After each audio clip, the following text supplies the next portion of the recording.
नमस्कार दोस्तों, आपने महाभारत पढ़ी और सुनी होगी और इसके विभिन्न चरित्रों के बारे में जानते होंगे। आज का वीडियो गांधारी के चरित्र को लेकर है।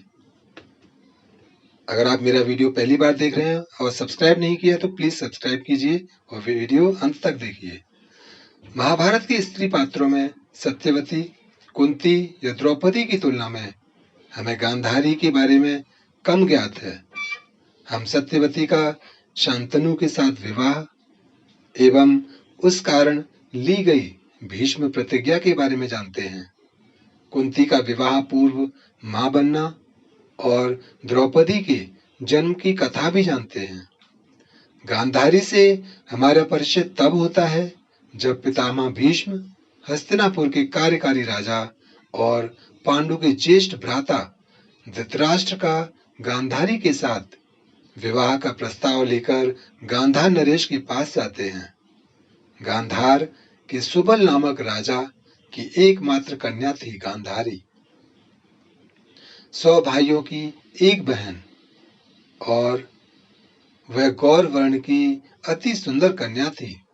साथ ही भगवान शिव की भक्त और विदुषी भी थी। अपने छोटे भाई के अंधे पुत्र धृतराष्ट्र का विवाह गांधारी से करवाने के उद्देश्य से भीष्म पहुंचे राजा सुबल के पास। गांधारी का हाथ मांगने में एक दबी हुई धमकी भी दी कि यदि नहीं मानोगे तो चढ़ाई कर देंगे। एक बार पहले भी हस्तिनापुर के साथ युद्ध में राजा सुबल अपने 99 पुत्रों को खो चुके थे। हस्तिनापुर एक समृद्ध और शक्तिशाली राज्य था। उससे शत्रुता कैसे मोल लें राजा सुबल। परंतु वर जन्मांध था। अपनी एकमात्र सुंदर कन्या का विवाह किसी नेत्रहीन से कैसे कर दें। पिता को इस कठिन दुविधा से उबारा स्वयं राजकुमारी गांधारी ने। उन्होंने स्वयं अपनी आंखों पर पट्टी बांध ली और कहा कि जब पति दुनिया का सौंदर्य और वैभव नहीं देख सकते तो वह भी उनकी भांति जीवन जिएंगी। तभी तो पति के प्रति संवेदनशील हो पाएंगी। महर्षि वेदव्यास के अनुसार यह एक स्त्री के त्याग की पराकाष्ठा थी। गांधारी का एकमात्र भाई शकुनी इस संबंध का विरोधी था। विदुषी होने के साथ गांधारी स्नेहमय भी थी। कुंती के साथ उन्होंने छोटी बहन जैसा व्यवहार किया। पांडव पुत्रों से भी स्नेह करती थी। धृतराष्ट्र एवं दुर्योधन के धर्म विरुद्ध आचरण करने पर चिंतित होती थी। यह बात इससे भी स्पष्ट होती है कि युद्ध से पूर्व जब दुर्योधन मां से आशीर्वाद लेने आया तो गांधारी ने विजय का आशीर्वाद न देकर कहा, सत्य की विजय हो। परंतु क्या गांधारी का अपनी आंखों पर पट्टी बांधना सही था? गांधारी का अपनी आंखों पर पट्टी बांध लेना चाहे अच्छे आशय से ही क्यों ना हो, एक रानी के लिए संभव हो, एक पत्नी के लिए सही भी हो, परंतु एक मां के लिए निश्चय ही उचित नहीं था। और यहां तो वह 100 पुत्रों की मां थी। दास दासियां बच्चों की शारीरिक आवश्यकताएं तो पूरी कर सकते हैं, परंतु बच्चों को वह संस्कार, जीवन मूल्य कदापि नहीं दे सकते जो माता पिता ही दे सकते हैं।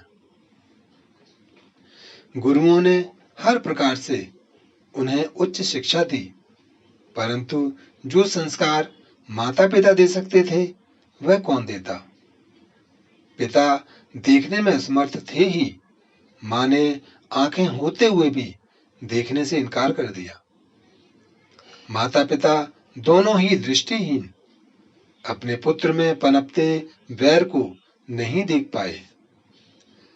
गांधारी यदि पति की आंखें बन जाती उन्हें आसपास की गतिविधियों से अवगत कराती, तो धृतराष्ट्र का जीवन इतना नीरस न रहता, वह इतने बेबस से दिखाई न देते, बल्कि उनके जीवन की नीरसता कुछ सीमा तक छट गई होती। नेत्रहीन होने पर वह दोनों ही अन्य लोगों पर आश्रित हो गए थे। हर समय उन्हें अपने बीच किसी तीसरे की आवश्यकता रहती होगी। परंतु यदि गांधारी ने आंखों पर पट्टी न बांध ली होती, तो वह स्वयं ही नेत्रहीन पति की आंखें बनकर उन्हें संसार दिखाती, पति की शक्ति बन सकती थी। निस्संदेह शासन व्यवस्था में सलाह देने के लिए महात्मा विदुर एवं स्वयं पितामह भीष्म थे, परंतु गांधारी भी बहुत समझदार थी एवं रिश्ते निभाने में पति को सही राह दिखा सकती थी। खुली आंखों से गांधारी पति को अपने आसपास के जीवन से अवगत कराती रहती, तो धृतराष्ट्र जीवन की वास्तविकताओं से अधिक जुड़े रहते, उनकी सोच सकारात्मक रहती। गांधारी उनकी पूरक बन सकती थी। इसके उलट वह स्वयं भी पति की ही भांति निर्बल एवं दूसरों पर निर्भर हो गई। कुंती ने अपने पुत्रों को जो संस्कार दिए, बड़ों का सम्मान करना सिखाया, वह बंद आंखों वाली गांधारी अपने पुत्रों को नहीं सिखा पाई। परिणाम स्वरूप अपने चचेरे भाइयों के प्रति उनमें ईर्ष्या बढ़ती चली गई। यह गांधारी की सबसे बड़ी पराजय है। दुर्योधन और दुशासन ने जो द्रौपदी के साथ किया, पांडव भाई स्वप्न में भी ऐसा करने की सोच भी नहीं सकते थे। हालांकि गांधारी की इस कार्य से वाहवाही भी मिली। कितना बड़ा बलिदान, एक प्रकार से भीष्म प्रतिज्ञा जैसा। गांधारी के चरित्र से महानता जुड़ गई। रानी होने के नाते यह संभव भी हो पाया। इस त्याग से उन्हें व्यक्तिगत गौरव तो मिला, परंतु एक मां हार गई। गांधारी देखती तो अपने पुत्रों में पांडवों के प्रति पनपती ईर्ष्या को जान पाती। धृतराष्ट्र की दमित आकांक्षाओं को भी पहचान लेती। शकुनी का षड्यंत्र देख पाती। मां होने के नाते वह अपने ज्येष्ठ पुत्र से प्यार तो करती ही थी, भले ही पुत्र को विजय का आशीर्वाद न दिया हो, किंतु उसकी मृत्यु भी नहीं चाह सकती थी। अपने नेत्रों के तेज से उसके शरीर को वज्र जैसा कठोर बनाने का प्रयास अवश्य किया। गांधारी को विश्वास था कि यदि श्री कृष्ण चाहते तो यह युद्ध रोक सकते थे, परंतु उन्होंने ऐसा नहीं किया।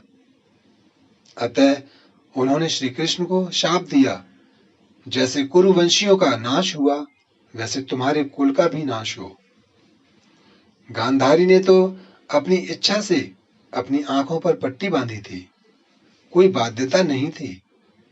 तब अपने पुत्रों के हित की सोचकर, कुरुवंशियों के हित की सोचकर बाद में वह पट्टी खोल क्यों नहीं दी। युद्ध के पश्चात द्रौपदी एवं अन्य कुल वधुओं ने 15 वर्ष तक उनकी भली प्रकार देखभाल की। उसके बाद धृतराष्ट्र, गांधारी, कुंती और विदुर वन को चले गए, जहां वन की आग में उनकी मृत्यु हुई। बहुत पीड़ा और हताशा भरी रही धृतराष्ट्र और गांधारी की वृद्धावस्था, पश्चाताप से भरपूर। पुत्रों एवं पौत्रों को हारते और मरते देखा। 100 पुत्रों की माता गांधारी के जीवन के अंत में केवल सूनापन ही रह गया। दोस्तों, पूरा वीडियो देखने के लिए धन्यवाद।